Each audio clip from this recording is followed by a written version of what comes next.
Olá, sejam muito bem-vindos ao Descobrir Depois de Adulta, o podcast que vai te conduzir pelo caminho de conhecer a si mesmo de uma forma leve, porém muito realista, com tamancadinhas, com alguns safanões aqui para ver se vocês acordam para a realidade. Obviamente com muito amor, né, queridos? Não estou aqui incitando nenhum tipo de violência, é só talvez algum jeito de despertá-los para a vida. Meu nome é Andréia Chociai no meu Instagram, @Andréia Chociai, TikTok também, @Andréia Chociai.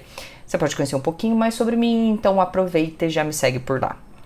Hoje, dia 9 de novembro, meu Deus do céu, é real, semana que vem temos feriado. E o que isso quer dizer? Quer dizer, meu filho, que do feriado do dia 15 para 25 de dezembro é questão, assim, de 3 confraternizações e um piscar de olhos. Tu já tá lá. Hoje estamos também no nosso episódio 20. Gente, já são 20 episódios. E apesar de vocês me encherem as paciências de querer episódio todo dia, ainda não vai rolar, gente. Meu Deus do céu. Vão aí orando, oração firme, fervorosa, para, se Deus quiser, assim, a gente conseguir montar um estúdio bem bacana. E aí eu consigo gravar um pouco mais tranquila. Tá nos planos, meus amores, tá nos planos. Fé no Pai que o estúdio sai. E, esse episódio de hoje, que é um episódio que bate na alma, é um episódio, assim, que eu vou falar pra vocês, bate pesado aqui, né, Andréia, também. Sabe o que eu vou fazer? Eu acho que eu vou gravar ele e escutar toda vez que essa maldita dessa voz começar lá no fundinho da minha cabeça. Aquela vozinha insistente, aquela voz persistente, que cisma em ficar gritando, vez ou outra, assim, dentro da minha cabeça. E aqui eu não tô falando de ninguém não, pra não sentir nada pessoal, eu tô falando de mim, mas talvez aconteça com vocês, que lá dentro da tua cabeça, uma vozinha começa a encher o teu saco quando você tá fazendo alguma coisa e você tá sendo boa nisso. Que é a famosíssima Síndrome da impostora. Talvez você nunca tenha ouvido falar. Hoje eu vou explicar melhor o que é esta síndrome, o que é essa voz insuportável que cisma em ficar gritando pra gente que a gente é incompetente, que a gente é uma fraude, que a gente é uma farsa, toda vez que a gente tá fazendo algo. E, digo mais, quando você tá fazendo algo e tá dando bom, e o negócio tá rolando, e o negócio tá funcionando, e aí lá no fundinho tu faz, tu é uma fraude, vão te descobrir, você é uma farsante, você não é nem tão boa assim. Pois é, meus amores, isso tem nome. Você podia achar talvez que era uma paranoia, baixa autoestima, não que não seja, mas tem um nome, foi cunhado um nome para isso que se chama Síndrome da Impostora. Ela é um fenômeno psicológico e afeta diversas pessoas. Até assim, ela fala assim, síndrome da impostora, mas não quer dizer que não afete todos os gêneros, tá? A síndrome ela é independente de idade, gênero, de profissão. Então, basicamente, assim, é uma sensação, aquela vozinha, né, no fundo, aquela sensação de que você não merece estar onde está. Que você não merece, se você alcançou um sucesso, se você foi promovido, que você não merece e que em algum momento as pessoas vão descobrir que você é uma fraude. Que você, sei lá, que você não merece estar onde você tá. E aí você começa a se sentir mal de ter ganhado essa promoção porque as pessoas vão descobrir que você não é boa o suficiente para estar assumindo aquele cargo. Entendeu? Sabe? Conhece? Essa vozinha? Falei aí com alguém, talvez, que esteja ouvindo essa voz atualmente? E eu trouxe aqui até alguns dados que reforçam o quanto é muito mais comum do que a gente imagina. Eu trouxe aqui, segundo uma universidade dominicana da Califórnia, eles realizaram uma pesquisa que constatou que aproximadamente 70% das pessoas se sentem uma fraude no ambiente de trabalho pelo menos alguma vez na vida. Pelo menos, tá? Se não for sentir mais de uma vez. Então, 70% das pessoas, muito mais que a metade, vai sentir uma fraude. Eu não mereço, eu não mereço tanto, eu não deveria, tem pessoa melhor para isso. Então, alguma vez aí na vida do trabalho, principalmente, você vai sentir essa esse sentimento. E é um dos sentimentos que compõem a síndrome do impostor. Inclusive, este foi um termo que ele foi usado, recente, perto de tudo que se estuda da psicologia, é até recente. Ele foi usado a primeira vez em 1978 por duas psicólogas, a Pauline Clance e a Suzanne Imes. Então foi elas que cunharam e começaram a usar o síndrome da impostora. Aí é que tá, é comum você sentir, você ouvir, você não se sentir merecedora, ou você sentir que não deveria estar ocupando, ou se sentir mal por estar ocupando talvez um sucesso que você conseguiu. É comum, mas não é legal, porque ela pode ser muito debilitante. Primeiro porque vai afetar completamente a tua autoestima e de certa forma o teu bem-estar, porque você fica se sentindo mal com você, se sentindo uma mentira. E aí, em consequência, vai afetar outras áreas da sua vida, carreira, relacionamento pessoal, sempre achando que você não é boa o suficiente, que... Porque assim, a síndrome da impostora, ela é caracterizada principalmente, eu acho que são sentimentos de autodúvida. Sabe, aquela a famosa insegurança. Uma crença ali quase que constante de que você não é tão competente, que você não é tão inteligente, que você não é tão bondosa, que você não é tão amorosa quanto as outras pessoas acreditam que você seja.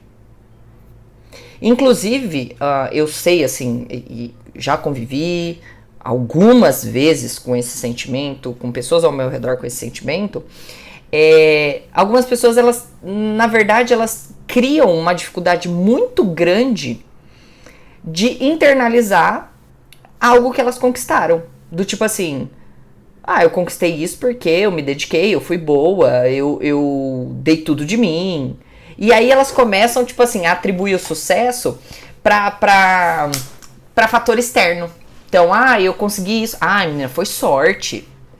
Não, isso aqui foi porque foi graças a fulano que me indicou, senão eu não teria conseguido. Então, atribui o externo. Então, ela tem muita dificuldade de falar assim, não, eu consegui por mérito meu mesmo. Que não deixa de ser uma tendência à autossabotagem, que inclusive é uma das características principais dessa síndrome da impostora. E não que a gente não sinta, e que tá tudo bem a gente sentir de vez em quando, tipo, talvez eu não mereço tanto. Mas o problema é quando isso ultrapassa, você começa a se autossabotar tanto. Você começa, assim, a construir dentro da sua cabeça uma percepção tão grande de que você é incompetente, de que você é insuficiente, que ultrapassa o limite. Porque, sim, naturalmente, o nosso cérebro, a gente já tem uma predisposição a nos colocar uma sensação de incapacidade, de que a gente não merece. E aí, só que qual que é o problema? O problema é que, dependendo da intensidade dessa tua sensação de ser incapaz, de não ser suficiente, aliado talvez a um meio onde você vive, por exemplo, vai ser muito grave. Vai ser pior do que só uma sensaçãozinha de leve. Então, dependendo do meio onde você tá, das pessoas com quem você convive, e do quanto você reforça que você é incompetente, que você não merece, meu filho, tu pira. E aí se sabota, e aí faz de tudo pra perder o que conquistou. Por exemplo, ó a minha Siri ligando aqui do nada. Por exemplo, uma pessoa assim, ela pode ter todas as competências, ela tá num trabalho, e ela tem toda a competência técnica para assumir um cargo. Então vai lá, ela falou assim, bom, eu preciso manjar de Excel, eu manjo, precisa entender de Word, entendo, entendo, conheço. A pessoa tem a capacidade técnica. Qual que é o grande problema da síndrome da impostora quando ela é levada ao extremo? É acreditar que ela não merece, ou principalmente que ela não vai dar conta. E aí, inconscientemente, você começa a criar algumas ações para sabotar a sua promoção. Porque a gente, no final das contas, a gente age de acordo com o que a gente acredita, certo? E aí o que acontece? Você nunca vai crescer na carreira, você nunca vai conseguir uma promoção, porque você não consegue controlar esse sentimento de não mereço, não sou o suficiente. Mesmo que você mereça, porque você trabalha duro, porque você se dedica, porque principalmente você tem a capacidade técnica para fazer isto. E este é o grande problema. É o extremo. É quando você deixa essa voz gritar tão alto que a gente já tem a predisposição de se achar incapaz, de se achar insuficiente, mas daí ou você tá num meio também que não te valoriza, ou você acaba estando num meio que você te faz sentir sempre menor, pior. Deus o livre, gente. Eu tive um trabalho aí, não tem muito tempo, que eu tinha uma pessoa que, meu Deus, eu entrei num parafuso mental, porque ela me fazia sentir tão mal comigo, essa pessoa me fazia sentir tão...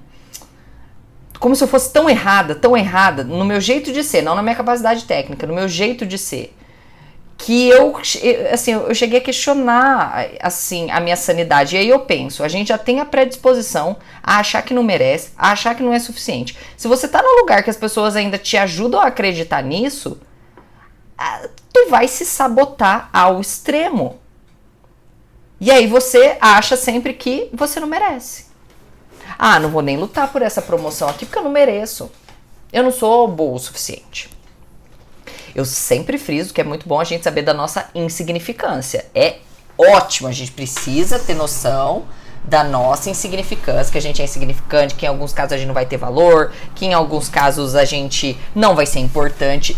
É show, tá certo, porque senão a gente se coloca num nível de reizinho da porra toda e fica se achando demais. Mas, ô gente, sinceramente, você acha realmente que você é tão ruim em tudo assim, pra se sabotar nesse nível? Não é, né? Deixei vocês pensarem, mas não é, né? Além disso, eu sei que aqui eu tenho um público que não é só um público feminino. Eu preciso dizer que também a síndrome da impostora A não distingue gênero, idade ou profissão. Porém, estudos sugerem que... Ai, eu abri um pouquinho a janela que tá um calor do caceta. Estudos sugerem que nós, mulheres, somos mais propensas à experiência desta síndrome. Porque, naturalmente, nós, mulheres, nos sabotamos mais. Naturalmente, nós, mulheres, não nos achamos suficientes. É o que eu sempre falo, a gente é capaz de perder um bom emprego, um bom cargo, um bom salário, porque tem um macho mais confiante que a gente. Com todo perdão pros machos, tá, gente? Isso é um problema nosso. A gente se acha muito ruim. E então, por isso, já existem alguns estudos frisando que acomete mais as mulheres.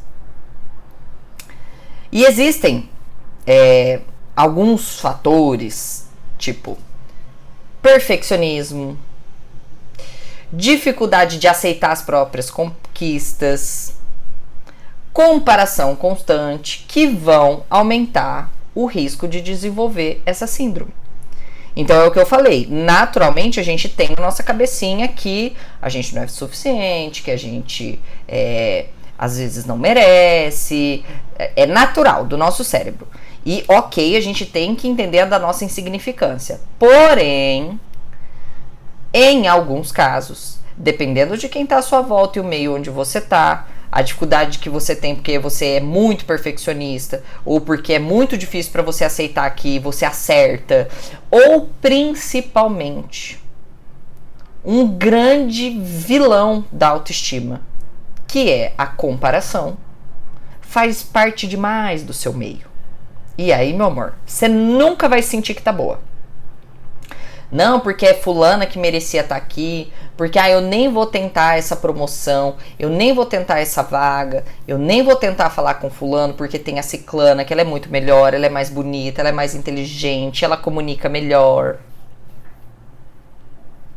Ai, Andréia, não sei agora, Não sei se eu sei lá se eu tô sofrendo dessa síndrome. Todos no fundinho estamos. Lembra que é natural, todos estamos. Mas a gente precisa ter um cuidado para isso não chegar ao extremo, porque senão você vai achar que você não merece nada. Por um tempo na minha vida eu achava que eu não merecia nada. Eu achava que tudo de bom que estava acontecendo era assim, uma obra do acaso. Já esperando o próximo tombo, porque eu falava assim, não, mas eu não mereço. Eu não mereço estar passando por isso, ganhando isso. E eu já tava ali, tentando prever assim, o próximo tombo, porque aquilo ali assim, foi um erro de percurso do acaso. Existem sim ali alguns sinais que indicam que talvez você esteja realmente, né, nessa crise, nessa síndrome da impostora. Por exemplo, sentimento de não pertencer, por exemplo. Isso é foda, porque assim, quando eu comecei a melhorar um pouquinho de vida, quando eu comecei a ganhar um pouquinho mais de dinheiro, eu me lembro que tem um restaurante aqui na minha cidade muito, muito, muito chietoso, assim. Não é tão caro, mas é muito chique, as pessoas que frequentam e tudo mais. E quando eu comecei a ganhar dinheiro, eu me lembro que eu queria muito visitar esse restaurante. Taurina que sou, né, queridos? Queria comer muito. E, cara, quando eu entrei dentro desse restaurante, eu me lembro que... Puta, eu me senti um peixe fora d'água. Um peixe fora da água completamente. Mas aí, assim, se você for pensar friamente, tinha comida no valor X e eu tinha o valor X para pagar. Por que eu deveria me sentir um peixe fora d'água? Porque eu sentia que aquele espaço não era pra mim. Ai, o que você tá fazendo aqui, Andréia? Com um monte de gente bonita, assim, bem arrumado, rico, aqui, a nata maringaense. O que tu tá fazendo aqui? Lá, aquela vozinha na cabeça, que você nem escuta ela muito audível, é uma sensação. Aí você tem medo de falar, você tem medo de sentar e você se envergonha demais e aí nem vai. Ou fica no lugar assim com medo das pessoas estarem olhando, tipo, não pertenço a esse lugar. Outro sinal muito de estar passando por essa crise de síndrome de impostor é procrastinação. Porque você fica adiando. É o que eu falo isso num vídeo, uma das coisas mais, acho que acertadas que eu disse até hoje. Geralmente o que vai te levar para um próximo nível é aquilo que tu tá adiando para fazer. É aquela coisa que você sabe fazer, aquele projetinho que tá aí no papel, que tá dentro da cabecinha, que você sabe que se tirar do papel vai sair da zona de conforto e vai mudar muita coisa. E aí tu procrastina. Porque será que você merece? Será que você é boa o suficiente para passar por essa mudança? Autossabotagem. Não sou boa o suficiente. E aí vai criando mecanismos. É igual assim, eu tinha uma amiga que ela era muito assim. Não, porque meu namorado tá me traindo, porque meu namorado não presta, porque meu namorado não presta, meu namorado não presta. E ela gastava um tempo suficiente da vida dela tentando achar os erros do cara.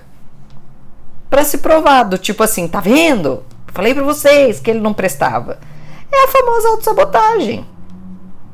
Sabotam-se relacionamentos, sabota emprego, sabota oportunidade, cria empecilho. Eu vou criar um empecilho aqui, falar que é longe demais, porque acho que eu não sou boa o suficiente. E aí você acredita nessa voz, você para de ouvir todo mundo. Você para de ouvir até o diploma que você tem. Uma pessoa que geralmente se autodeprecia demais. Eu não sou boa, eu não sou bonita. Tem gente mais inteligente, tem gente muito melhor. Geralmente também avesso a elogio. Quando eu tô no auge, quando ataca mesmo a síndrome da impostora, não é uma doença, tá, gente? É uma condição psicológica. Ela pode durar por muito tempo, mas ela pode também acontecer em alguns casos muito pontuais. Mas eu vejo assim que quando ela estava atacada mesmo comigo, eu tinha muita dificuldade de aceitar elogio. Porque eu pensava comigo assim, não mereço. Eles estão elogiando a pessoa errada. Eu não mereço. Aí ficava me autocriticando. É porque eu sou muito ríspida, eu sou muito grossa, porque eu não me visto bem, porque eu não falo bem. Era assim, sabe? Um excesso de caçar coisa que não era boa. Quantos de vocês não estão assim aí? Se comparando. Ai, mas fulana tem... Olha, se eu tivesse tudo que a fulana tem... Ai, mas quando eu comparo a minha vida com a vida da fulana... Quantos de vocês? Fica aí se sabotando. Não vou nem tentar porque a fulana vai estar lá e ela já é boa nisso e ela é melhor do que eu. Não se dá a chance nem de tentar. Porque a voz tá gritando, falando tão alto lá que você não é boa, que você não é merecedora. Eu tive muito problema de aceitar críticas no meu trabalho. Hoje eu enxergo isso, obviamente, na época eu não enxergava, mas hoje eu enxergo que uma das maiores dificuldades de aceitar crítica ao meu trabalho, porque foi uma coisa que eu sempre falei em todo lugar que eu trabalhei. Me chama de quenga, me chama de puta, me chama de biscate, do que for. Mas não fala do meu trabalho. Ai, gente, do meu trabalho não fala, não. Você sabe aquele negócio, pode me chamar de feia, mas não pode me chamar de incompetente? Era basicamente isso. E eu percebo hoje que... Muita arrogância, né, gente? Porque, obviamente, erro pra caceta. Mas eu vejo que a dificuldade que eu tinha de ouvir e aceitar as críticas quando ela era direcionada ao meu trabalho era, de uma certa forma, porque confirmavam a fraude que eu achava que eu era. Então, assim, às vezes quando eu via um comentário negativo a um trabalho meu, na hora eu pensava, tá vendo? E aí eu já não queria mais fazer, não queria mais continuar, porque eu pensava assim, autossabotagem pura. Eu falava, a pessoa não gostou, então todo mundo não tá gostando, então eu devo parar, então isso é um sinal, eu tenho que parar mesmo, eu não sou suficiente, isso não é bom pra mim. Porque daí a gente vai dando ouvido pra essa vozinha chata pra caceta que fica na nossa cabeça. Porque o problema não é ela tá ali. A voz da autocrítica, ela ela faz parte do senso crítico, do que eu falei da gente entender a nossa insignificância. Que também quem acha que significa demais, que é importante demais, cai do cavalo, né, gente? A gente é tão plural, tem tanta gente diferente, tanta gente fazendo de formas diferentes. A nossa não é a única, não é a melhor, não é a soberana, não existe isso, mas o problema é quando a gente ouve demais essa voz. O problema é quando ela me impede de conquistar, de chegar, o tempo inteiro gritando. Imagina o tempo inteiro alguém lá no fundinho dizendo, tu não vai conseguir, tu não vai dar conta, você não merece. Você ainda tem que fazer mais, você ainda tem que fazer mais. E aí alguém vem de fora, critica, e aí você fala, tá vendo? Esse é o grande problema da síndrome da impostora. É o que tá dentro, aliado ao meio de fora. E aí você trava, não faz nada, não evolui, não cresce. Com medo de não merecer. Eu não mereço estar aqui. Eu não mereço chegar onde eu cheguei. Tá, Andréia? Me identifiquei, hein? Menina, como vocês gostam de falar, esse pod foi pra mim. E esse episódio tu falou comigo, é comigo mesmo, meu Deus do céu. Como é que eu supero esta voz maledeta? Como é que eu... como é que eu reconheço? Como é que eu enfrento esse tipo de sentimento? Como é que eu passo de ser natural, ter aquele medinho e aquela autocrítica e não deixo ela me travar ou ela me sabotar por não me achar competente quando eu sou muito competente para isso? O primeiro ponto, assim, que me ajuda, e eu falo para vocês, gente, que é assim, não é uma questão de ter ou não tratamento, mas é algo que a gente precisa trabalhar. E uma das primeiras coisas é entender que a gente tem que olhar principalmente para os maus pensamentos que a gente tem da gente mesmo e ver se eles se comprovam. Então, quando eu estou querendo me eleger a um cargo melhor onde eu estou trabalhando e eu penso, não sou competente, você vai ter que comprovar para si mesmo que não é. Por exemplo, não sou competente por quê? Eu tenho a habilidade técnica que o cargo pede? Tenho. Eu tenho capacidade de me comunicar como o cargo pede? Tenho. Então eu estou mais com o quê? Medo. E medo a gente supera. Medo a gente vai com medo mesmo. Então a gente precisa avaliar o nosso trabalho, avaliar a nossa postura. Então quando eu estava nesse trabalho e que essa pessoa me fazia sentir assim uma péssima pessoa, eu me lembro que a pessoa falava assim, não, porque você é muito difícil, você é muito difícil, você é muito dura, você é muito difícil, você é muito difícil. Num primeiro momento eu acreditava em tudo que a pessoa estava falando, tudo. Só que aí eu fui investigar isso. E aí eu fui ver que eu era mais difícil para esta pessoa e para mais uma. Mas essas pessoas tinham muita voz aonde eu estava. E aí eu achava que porque elas tinham muita voz, que elas eram a única voz. Mas para todo o restante, a maioria das pessoas com quem eu trabalhava, eu não era uma pessoa difícil. Eu não era uma pessoa que agilizava, eu era uma pessoa que fazia, eu era uma pessoa que entregava, que acelerava, que tornava a vida dos meus liderados mais fácil. Então faz parte da gente avaliar se os maus pensamentos que a gente tem sobre nós e também das pessoas faz sentido. É fazer uma pesquisa mesmo, sabe? É tipo uma pesquisa de satisfação. O fulano, cara, aqui entre nós, acha que eu tô difícil de lidar, que a comunicação tá truncada, que tá acontecendo alguma coisa, porque foi fazendo isso, pedindo feedback dessas pessoas que estavam ao meu redor, e não é pedir o feedback de todo mundo, mas as pessoas que estão diretamente ligadas a você, se você é tudo isso que estão te pintando. E mesmo que não te pintem, sabe, eu acho que é muito importante a gente tentar entender a visão que o outro tem da gente. As pessoas que importam, obviamente. Então, se você lidera uma área, as pessoas que estão sendo lideradas por você, fazer ali o seu one-on-one, conversar cada uma, pedir sugestões de melhoria, o que ainda é difícil ali no seu comportamento. Eu pedia muito pra minha irmã, que é uma pessoa que eu amo e confio demais. Então, Carol, você acha que eu sou uma pessoa que, sei lá, a hora que eu falo no Instagram, você acha que eu falo ríspido? Então, assim, eu fui buscar muito feedback também.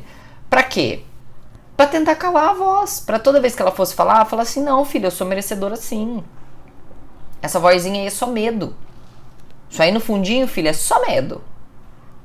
E tu não vai me cegar por medo. Eu sou competente, talvez esteja com um pouco de medo, talvez, mas competente eu sou.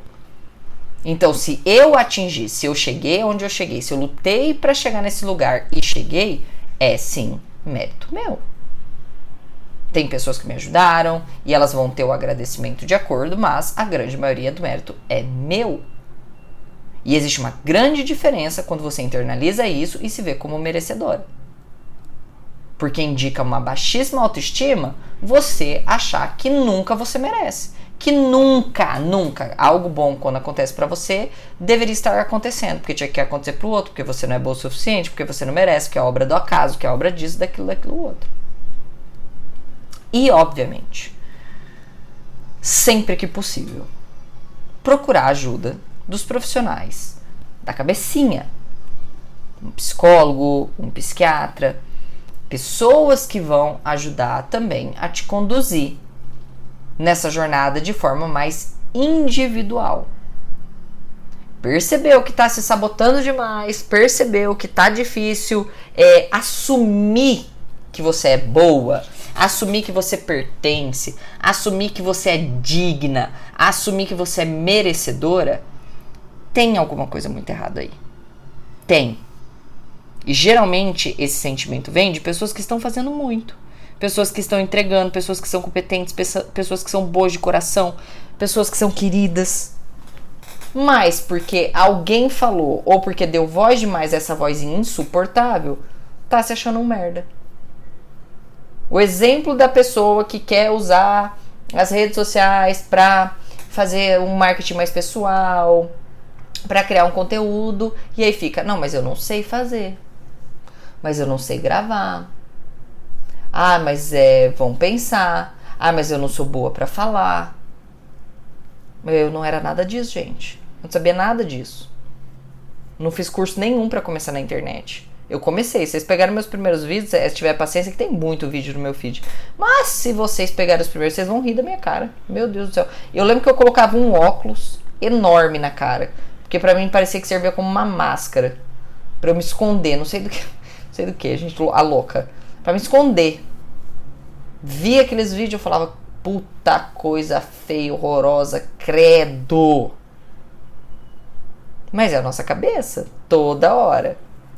Se autocriticando, se autoflagelando. Então não deixa voz interna e o próprio meio ditar tanto sobre você. Dizer tanto pra você que você não merece, que você não é boa o suficiente ou que você é uma fraude. Tomem cuidado. É uma tendência natural, mas ela não pode ser a tendência ou a voz mais alta dentro de vocês. Espero de coração que este episódio, assim como todos os outros, tenham ajudado muito vocês. Espero vocês no episódio 21. Um beijo!